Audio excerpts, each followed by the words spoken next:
Byrne is a longtime stand-up comedian and filmmaker. He is bringing the stand-up show to Austin this weekend. The headline at the Comedy Mothership. The Friday through Sunday shows are sold out, but they just added a show on Monday, May 6th. Highly recommend you go to comedymothership.com to snag tickets for that. It is an 8 o'clock start. Steve is now nice enough to join me to talk stand-up and more. Steve, thank you for the time. How you doing today? Good. Just woke up. So this is comedian's life. I was up late and like a dipshit and yeah, just waking up at, it's always nice when I say I got to put my pants on. It's like 11. So this is nice. It's good to be back in Austin though. I'm looking forward to it. Yeah, they say the American dream is the white picket fence and the wife and the kids, but the real American dream is getting up at 11 o'clock and putting your pants on by 11:30. Well, by the way, this is early. This is early for me. I normally would be getting up around like 1 or 2. So that's when I like my superpower is sleep. I absolutely love sleep. I could sleep anywhere. I could sleep on a sidewalk. We were on a USO tour in Afghanistan. I slept on the airfield. I literally could fall asleep anywhere. And that's what I have in common with my audiences. They just fall asleep. So I was listening to an interview of you and Bobby Kelly from back in 2017, and he said then that those USO tours that you guys went on are still some of his all-time favorite shows. Is that how you feel about things too, considering how much of a military background you have within your family? it's funny you bring up the military background. My father served, my uncle served, my brother served. Like I never served. So I think I have this resonant guilt to do these USO tours. So I've done about 10 of them. And I'll tell you, I do think they're some of the best crowds you could do because of the fact that they're so far removed from home. Usually when you're Iraq, Afghanistan, Middle East, that's primarily where I've gone. But even Europe, Asia, just to give people some semblance of home, they're just really appreciative of it. So yeah, I mean, there were shows we did in '04, like at the height of the war, of the Iraq war, and Afghanistan, where people are literally coming back from firefights and rescuing their friends and said, I just drove onto the base. I heard people laugh and I run over here and you guys completely distracted me from what I just saw. And I was laughing. And I just, when you hear things like that, you're like, wow, that's crazy. That is absolutely crazy. But I think that's the power of just communal laughter, not just laughter, but communal when it's done with a sense of, even though you might have seen that guy at the mess hall and him at the food hall, like, you're all together as, you're just kind of laughing over these commonalities that we're trying to drive home. So I would agree with that. Yeah. Yeah, I think that's a reason why we're seeing a sort of resurgence in stand-up comedy over these last few years is because we were all so fractured in that COVID era.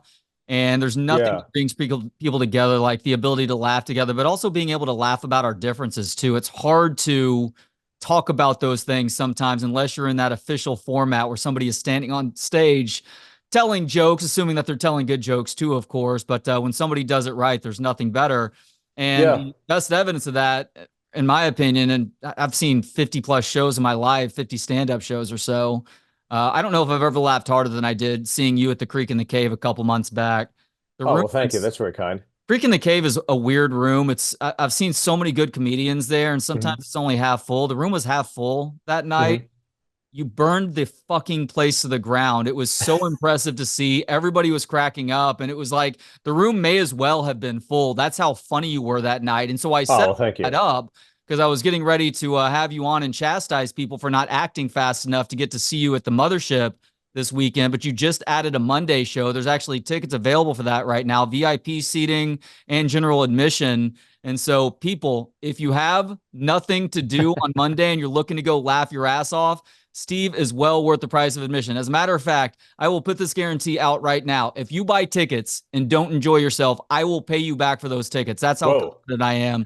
You go to that show and you'll watch Steve just eviscerate the crowd. He does like a sort of a stand-up monologue that you would see on late night television, but he does it with like a Mitch Hedberg twisted sense of humor to things. And then he tells more traditional stories as well. So kudos to you for being on top of your game right now, man.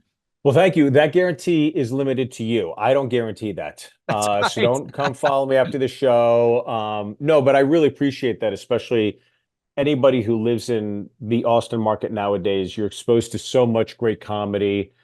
Even the younger comics there are, I think, a lot better than the comics, for example, in Los Angeles, because in LA it's such limited stage time. But in Austin, for as powerful as Mothership is, there's still a ton of like Yeah. offshoot clubs and rooms you could do. So these comics that move there are getting up, 3, 4 times a night, which I think is so much more impactful and helps you grow so much quicker than somebody who's in LA that's getting up maybe once or twice every 2 days. So We talked a little bit about it last time too. LA, you're also dealing with a very sensitive crowd, and people are a little bit more open to laughing, even at seemingly offensive subject matter. When you're talking about stand-up comedy, I mean, it wasn't necessarily the reason why you guys moved from Nashville, but I'm sure it was a lot more liberating for you moving to Tennessee versus having to play by a different set of rules in California. yeah, I mean, look, California is great. LA is great. The comedy scene is amazing. I mean, you have iconic stalwarts such as, the Comedy Store, the Improv. They're, you feel the history when you go into those venues and you see the history on the walls. You can actually smell the history in the Comedy Store, which is not that great, but but nonetheless, it's great to be a part of those venues. But yeah, I think like when you're doing things that stray from, the echo chamber that is Southern California, and maybe you have a different perspective where you're kind of dumping on the left, it's not as appreciated. And sometimes, as you saw with those monologue jokes, they can go pretty beyond because of the nature of just bending the joke or bending the note. Yeah, you hear a lot more groans in Los Angeles, but like Nashville, it's what I like about it, and I think this is similar to Austin probably, is that you have a blues center, which is the city, which is like most places, and then as you go out to the peripheral surrounding area, it becomes more red. So there's this great hybrid of like thoughts and ideas, a diversity of thought, right? Which California is severely lacking. So you can do this kind of great hybrid, at least I do, where if I spend 2 minutes dumping on this guy, then I'm going to swing the pendulum and do 2 more minutes dumping on this guy or whoever it is, the disparity politically. So I try to be very fair and balanced with my jokes. The issue I think is that, it doesn't matter because if you piss somebody off, that's all they're going to remember. So I'm still trying to be balanced, but it doesn't always work. I think they only hear what they want to hear. Well, if you're gonna piss somebody off, you may as well try and piss the extremes on both sides off too. And I know there's political comedians that really go after one side or the other, but in my opinion, the best political comedy pokes holes in both sides of whatever the ridiculousness is of a given issue. Because the reality in true life is that there is a lot of nuance to these subjects that is never discussed when you're talking about the broadcast, whether it's on Fox News, CNN, or something like that. I mean, it takes Sure. longer form conversations to get into those things, and TV segments last what 6 to 8 minutes before it's that next commercial break. Right, right. Well, look, to your point earlier, I think that the reason that comedy is bigger than ever, I think the reason it's so much more communal than ever is that, speaking of Los Angeles and California, Hollywood doesn't make comedies anymore. Hollywood No. isn't making, I tried to think about, I was having a conversation with some friends. I was like, the last great R-rated film to me, at least, is either The Hangover or Bridesmaids. And other than that, and I'm talking communal, you may have seen an R-rated independent film that's kind of like really great or splashy, but the last two big major hits in the comedy space to me are those two films. And since Hollywood got so woke and scared to push the envelope, um, which is where you always saw the most kind of like grandiose forms of comedy, now it's dead. They don't do it anymore. And I think people still need that outlet. They need to hear like these things that are so shocking that they need a release from the everyday life because of inflation, because the state of nature of politics, because the state of like, campus riots and all this stuff. People are like, I just need to laugh. I need to get the hell out of this and go laugh. And so I think that's why comedy clubs have become almost like these medicated outlets for the general public where they can go and hopefully just like take a deep breath and go, oh, okay, somebody's making fun of this again. So this is fine. And I think in that regard, it's, I think it's very cathartic for the general public. Yeah, I was talking to Robert Smigel a couple months back, and one question I like to ask parents is what they think the most difficult thing is about parenting in 2024, because there's a countless answers seemingly. He gave such a unique response, but I think it speaks to what you're talking about. He said the loss of the shared experience in a movie theater. And he was talking about that for parents and kids, but that exists in terms of those comedies as well. Yeah, you can go see serious movies with one another. You want to go with your Sure. friends to see movies where you can crack up, and you think back years later about going to see Old School or Bridesmaids or Tropic Thunder or Something About Mhm. Mary. So many examples. And obviously that exists for parents and kids too. There are some options now, but it's legitimately, and I say this because I have a 9 and 7-year-old, it's like one option for 3 or 4 weeks. And then it's that next option. So it may not even be Right. appealing of a movie, but that's your one option that you can go see. And then you have to wait a month for the next one. Yeah, look, movies were unique. Movies were special. Movies were something where you would get in your car, your parents would drop you off, when you're a kid or even in your college years, you go and you spent money. Even if you spent $1 on something, you were invested in it, right? You spent money on it. And now Netflix and all the streamers, I think particularly Netflix, they've just carpet bombed the marketplace with crap, to be Yeah. honest with you, with just I mean, I cannot remember the last time I saw a fantastic film. I'm not talking about, limited series or anthology series or anything, just a movie that everybody talked about that was done by a streamer. I can't think of one. I'm sure there is one out there, but that's how, think about it. Like, even though I asked you that question, you're kind of staring up. We should be able to rattle off 5 or 10 with, I Yeah. mean, think of all the tens of the hundreds of millions of dollars they spend, but tens of millions on individual films. And I think that's there's the huge disparity because the studio films are still making great films. I mean, I just saw Dune 2. I heard great things about it. I went and saw it, and I had that great experience of seeing it in IMAX and the THS sound system. And I was just like, this is a film. This is amazing. Maverick, that's an experience you're not going to get at home. But that movie put movies back on the map.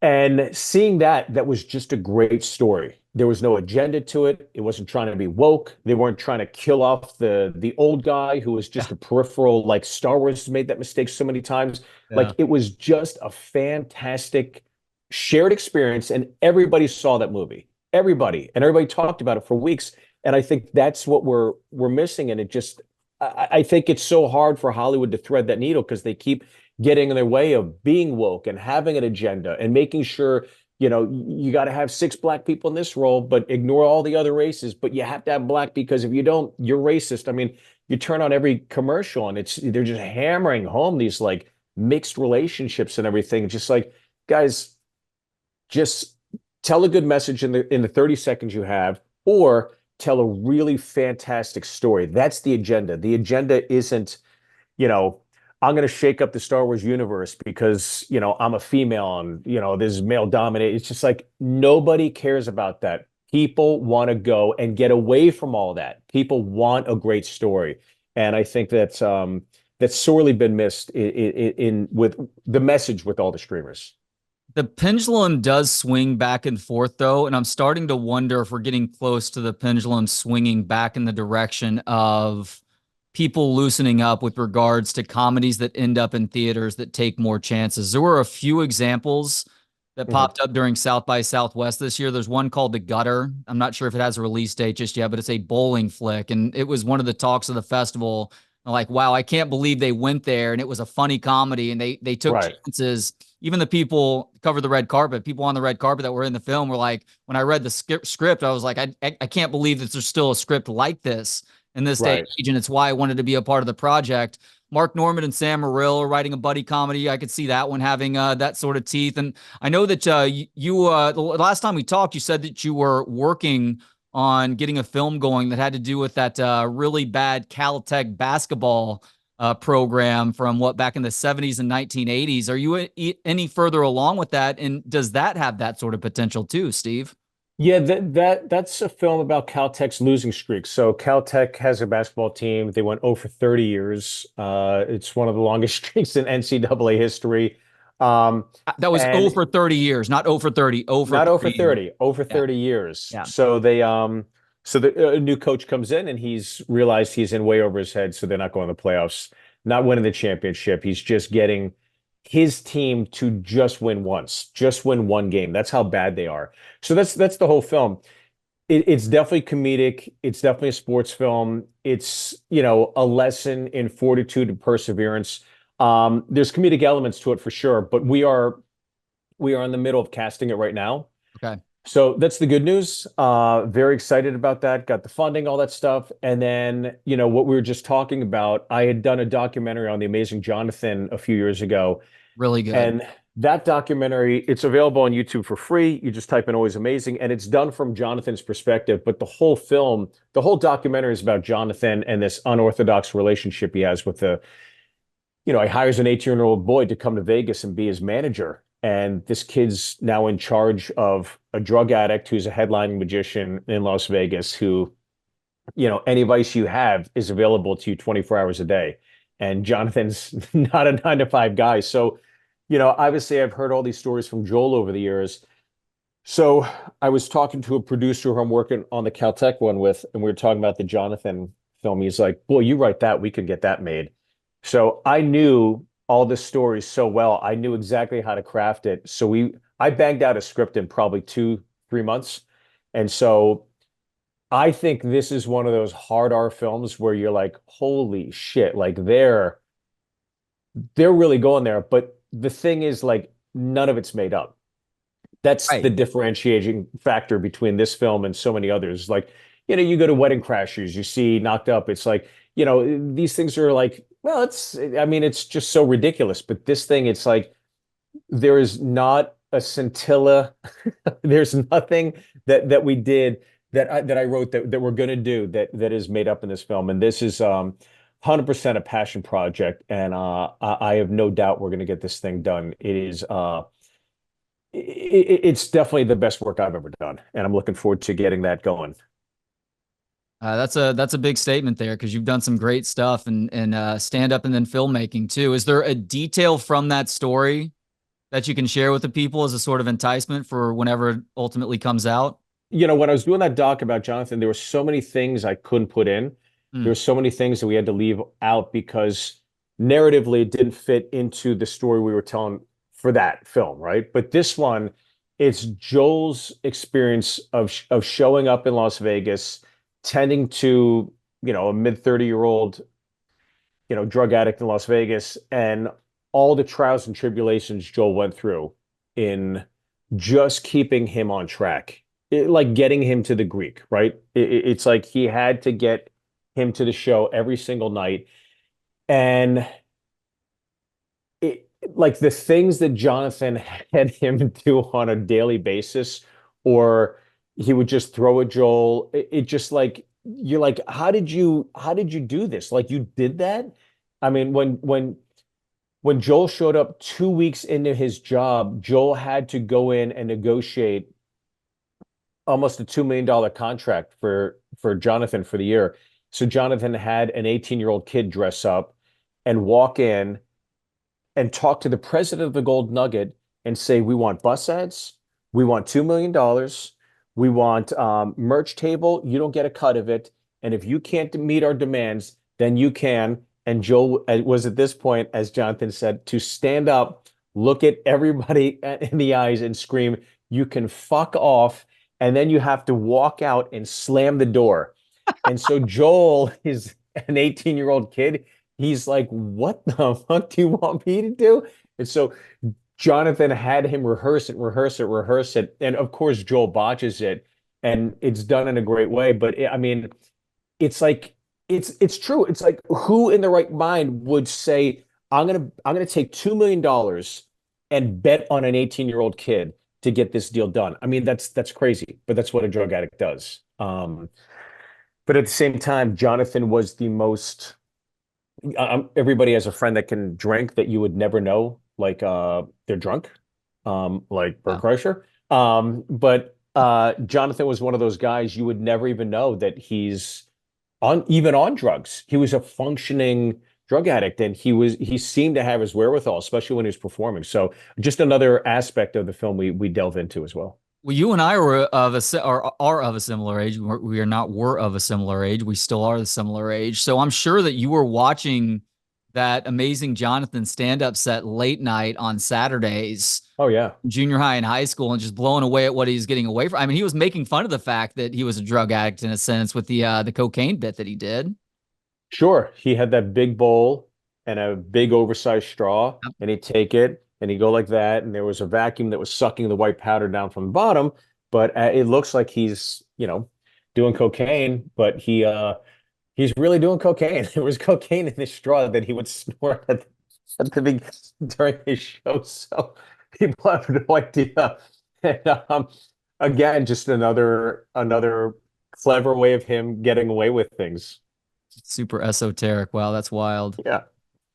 So I'm burying the lead here because last time we spoke, I was asking you who you would rather have between Kenny Pickett or Mason Rudolph. Congratulations. You don't have to have either of those shitty quarterbacks on your Pittsburgh Steelers next year, Steve. You get the choice of Yeah. Russell Wilson or Justin Fields. Who would you rather see under center in the 2024 season? I'd prefer to see Russell take the reins, Fields kind of sit in the wings, learning from such an experienced guy. You got to eat the ego for a little bit, but just know there's light at the end of the tunnel. He's signed for a year. Learn from this guy, garner the experience, and God willing, he stays healthy. You come back in 2026 or 2024, whatever, at the end of next season, and you have that experience, and now it's your team. And I'm just hoping to God that that's the plan, because I think they put Pickett in way too early, and then ego got in the way, and he could have been the guy who was sitting in the wings and really learned from him. But you see how Pickett left the team and kind of, sour grapes. And then you see how Mason left the team and just nothing but class. And I think if Mason ever comes back to Pittsburgh and is a starter, that guy's going to get a huge standing ovation, Hmm. because Pittsburgh, as much as we love our sports stars, we also never forget. So, I mean, and you're going to hear about it. I mean, that is a city that everybody's blood runs black and gold in Pittsburgh. Even if you don't like the Steelers or you're not into football or whatever, you're going to hear about it every day from somebody you work with. So I definitely hope Russell does a great job. It seems like we had a great draft class, and we kind of stocked the pond. So I think we're going to be really, really formidable next year. But it all goes through Russell Wilson. We'll see. Our D looks pretty awesome. So there's some resentment towards Kenny Pickett then, even though he is a Pittsburgh guy, obviously going back to college and even before then. Yeah, I think it was just the way he handled everything on his exit. It just didn't seem like there was accountability. There was sour grapes. He wanted to be the starter. He didn't want to dress. There's all those rumors and stuff, but I don't believe that they're rumors, because the writers in Pittsburgh are pretty respectable. So any information we're getting is probably on par. Where there's smoke, there's fire, and it just seemed like for such a young, Mason Rudolph sat on the bench for 3 years, and every play envisioned himself in the play. And then Pickett's, off with an ankle or whatever, and he's whining that he's not in. It's just like, dude, look at what this guy just did. And he comes in and he's crushing it. Be supportive. Take it as a learning experience. Hmm. So I talked to Bobby Kelly about a month ago, and I asked him about the story involving him taking your SNL demo tape that he got access to because you borrowed his camera, and Yeah. just doing something that completely embarrassed you at a roast of Patrice O'Neill. It was vicious. Yeah. It was crazy. I mean, you want to talk about thick skin? You've got some serious thick skin for going through something like that and being friends with that guy. But I asked him about it, and he actually showed remorse. But he showed remorse with a caveat, and the caveat is Steve Byrne was a jerk to me too. And he mentioned Oh, something fuck about him. He's out of his mind. This is what Bobby does. Bobby's a snake. I love Bobby Kelly, but he's a snake. Bill Burr. Do you think this guy is watching Hallmark movies? Bill Burr said to this day, it's the meanest thing he's ever seen in comedy. that's That tells you something, okay? His, Bobby Kelly, his oh, he caveat was though was fucking that mean. there It's was like, fuck you, his Bobby. caveat was that there was something that happened in Vegas where nickels got slapped out of his hand, and you were the guy who slapped the nickels out, and he had to pick nickels up off the ground right before he was headlining a show or something. Do you have any recollection of This this? is when you won actual coins, right, in Vegas. Now everything's on a card. Bobby won $50 in nickels. And they come out and you get those little buckets. And Bobby's like, yeah, dude, I just fucking won. I won. Look at me. I'm a winner. I'm like, oh, that's awesome, man. So he's like, I'm cashing in. I'm cashing in. So I'm like, oh, I'll walk with you. So he walks over and I just fucking smacked the bottom of it. And I just saw all these nickels fly up. And he just stood there with that fucking dumb lip hanging down. He goes, duh, duh. Did And I he walked actually away. go, That was you my know what, favorite. dude? That was a jerk move by you. Him and Jim Norton one time were walking through Hell's Kitchen because they lived in Hell's Kitchen. I lived in Hell's Kitchen. And I was Sundays I would go play roller hockey with Rick Moranis, for example. Like all these guys would get together and play roller hockey in They Central Park. It with was so Rick fun. Moranis? Yeah, he lived right off of Central Park with his boys. So him and his son would come and we'd all play just roller hockey. There was a good group of us that would play together and just kind of goof off. Hearing that And Rick so, Moranis can rollerblade does not surprise me. Hearing that he played roller hockey is a little bit surprising. Good for Rick well, he's Moranis. Canadian, right? He's strange brew, True. remember? So Yeah. so he really good hockey player too, pretty fast. Hmm. We would I broke my stick, right? So if you're rollerblading in New York and you have a stick, you're a hockey player. If you're rollerblading and you don't have a stick, you're a guy rollerblading, okay? So I'm rollerblading back and I'm praying to God I don't see anybody because I know I'm gonna get it. And the two worst people I could see are Bobby Kelly and Jim Norton. And they see me at the end of the sidewalk and I see them and they are fucking dying laughing. They are immediately laughing, looking at me, and I'm just kind of coasting by and they just came out of Starbucks. And I go to skate in between them as they're laughing, and I smack both their coffees out of their hands. And I kept skating, and then I turned around, and Bobby was on the ground laughing, and Norton was against the wall laughing. And I was like, all right, good, I got him. That Oh, was one of my favorite memories of those guys. that is great. Do you have any expectations for the mothership this weekend? It's obviously gotten a ton of hype in the year or so that it's been open. You did not perform there when you were in Austin at the start of the year, so this is going to be pretty fresh for you. Yeah, I didn't want to go while I was at Creek and Cave because I was enjoying my experience at Creek and Cave, Yeah. and I was really enjoying getting to meet all the younger comics out there and getting to talk to them. Um, and then my good friend Tone Bell, who lives in Austin, who's I would say to this day the I enjoy my drinking. Um, there's quite a few comics that enjoy their drinking. Tone Bell is in the heavyweight class of drinkers. I've never seen anything like it in my life, and I think I can throw him back pretty well. But man, this dude, we had some good nights in Austin. So that was a part of it where I was just like, I'm gonna go to Mothership. I heard so much about Mothership. I'm a big Comedy Store guy. I keep hearing all about all these great little nods. So I'm like, I'm gonna enjoy the victory lap when I go there myself and get to really see it and enjoy it when I'm there on my own weekend. So I was holding out, but I'm looking forward to it. I hear fantastic things. I know all the shows are sold out, so they added that show Monday. So that'll be fun. Yeah, I think it's just a great comedy vibe. It's a great comedy city. And again, I think when I go there, I think they're so used to seeing regimented kind of like one gear comics. Whereas like you were alluding to earlier, I love starting off with crowd work. I love going to monologue jokes. I love going to standard stand-up comedy, traditional, and then I love doing that interactive piece I have at the end.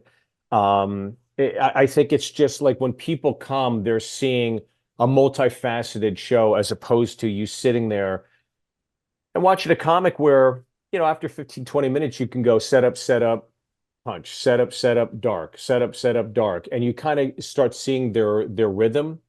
And I think those are the comics I always tried to avoid being. I try to be somebody who can kind of shift gears on you pretty quickly. Yeah, you force people to continue paying attention because that can be difficult. Yeah. Now, it was not the comedian's fault, but I went and saw Eric Griffin over the weekend and we went and saw The Late Show. And I'm an old guy at this point. And you're asking me to Sure. stay up until 12 o'clock at night. I'm starting to get tired, unfortunately. It was a great set, but I was starting to get worn down in the last like 15 to 20 minutes. And it was still a great end. He had a good closer.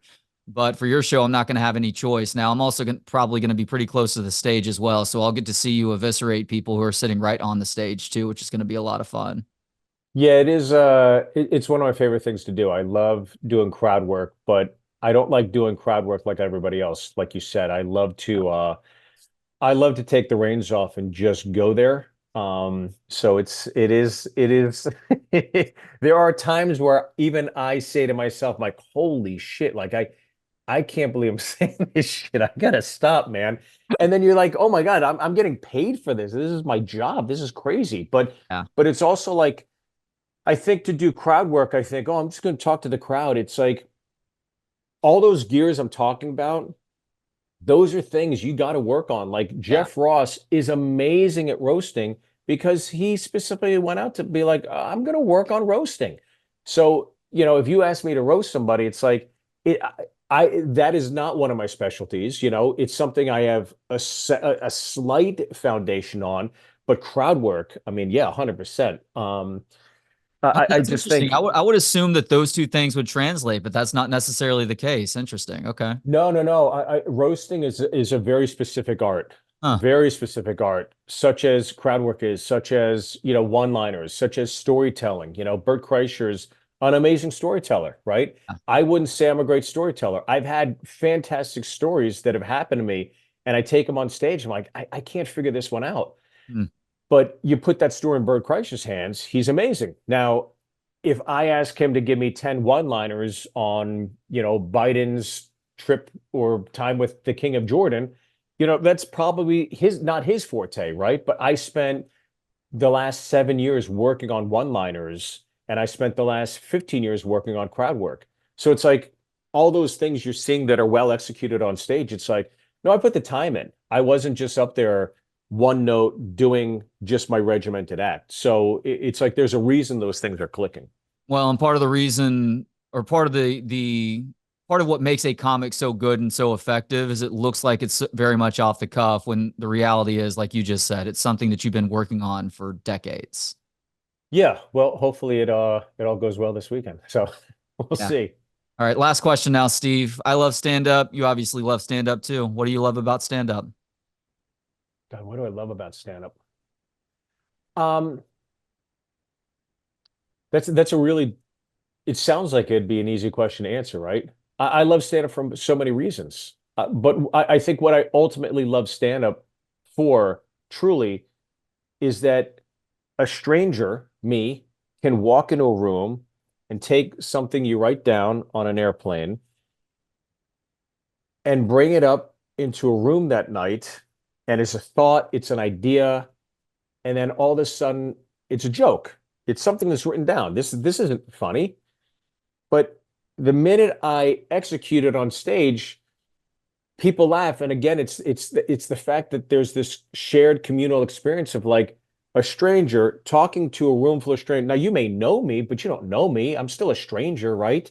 Um, but I'm going in and divulging a thought that bubbled up just a bit ago or a few months ago that's a little more well crafted. And then there's a room full of 300 to 500 to 700 strangers that all take that thought and think, oh, it's pretty funny. And there's this shared laugh. And I'm telling you, there's no better feeling in the world than that moment. And that high is done hopefully 60 times in an hour at the least. Um, I don't know. I think just like doing something where you're giving everybody together is just laughing. It's like, what better job is there in the world than that? Like you're making people laugh. You're giving them the emotion that is positive, right? I don't it's like how do you make somebody laugh? I don't know. I still don't. It's hard. It's really hard to make people laugh. But when you can do it and you do it right, it's just the greatest feeling in the world. I fucking love it. I got to tell you, that's I'm tempted to call bullshit that you don't know how to make people laugh because again, it is legitimately maybe the funniest No, stand-up. I've had jokes that I've written down that I'm like, this could be the best thing I've ever written. Yeah. And it bombs. And then I take something, I'm like, just a fleeting thought. I'll just write that down. Let's just see what happens. And that becomes a 4-minute bit. It's like you still never know what's going to work or what's not going to work. So I truly don't.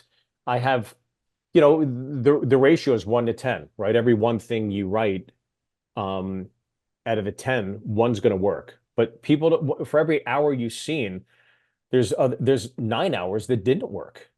Oh, that's So interesting. If you're Mendoza line with writing jokes, if you're batting 200 with writing jokes, you're doing really well. Because if yeah, 200 would be great. Hmm. I mean, that's double what I'm proposing. And I think, Mendoza, granted, he's writing monologue style jokes. But I think that ratio is very true. I think Woody Allen's the one that said it years ago, and as the years have gone on, I'm like 100%. He's 100% right. that's probably pretty similar to the general creative process that you spit 10 things out and maybe one of them is good enough to try and expand on or take public. Yeah, But look, you could hit a groove for sure, and all cylinders are hitting, but that is the toughest part, but again, the most rewarding part.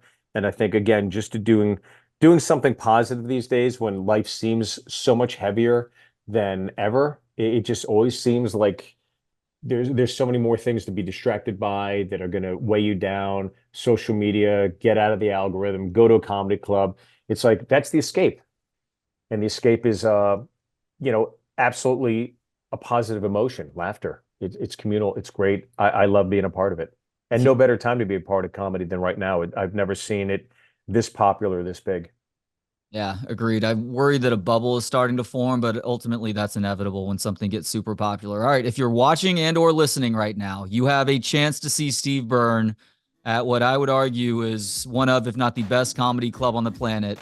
Monday, May 6th. It is an 8 p.m. show in the Fat Man at the Comedy Mothership. Go to comedymothership.com. You can also check out Steve's work beforehand if you would like. Does a great job with clips on social media. That's at Steve Byrne Live, or go to punchup.live/Steve-Byrne to see more extended cuts. You can also check out a lot of that on his YouTube channel as well.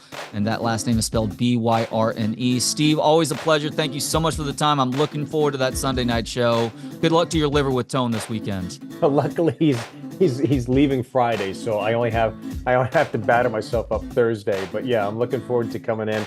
Austin's always a great town, and I love that you can just get hammered and then just walk out and there's a food truck right there to soak up all the booze. So I'm really looking forward to it. Food truck, there's hobos with machetes. You get it all on 6th Street. So good luck with that part of it. That's right. Okay.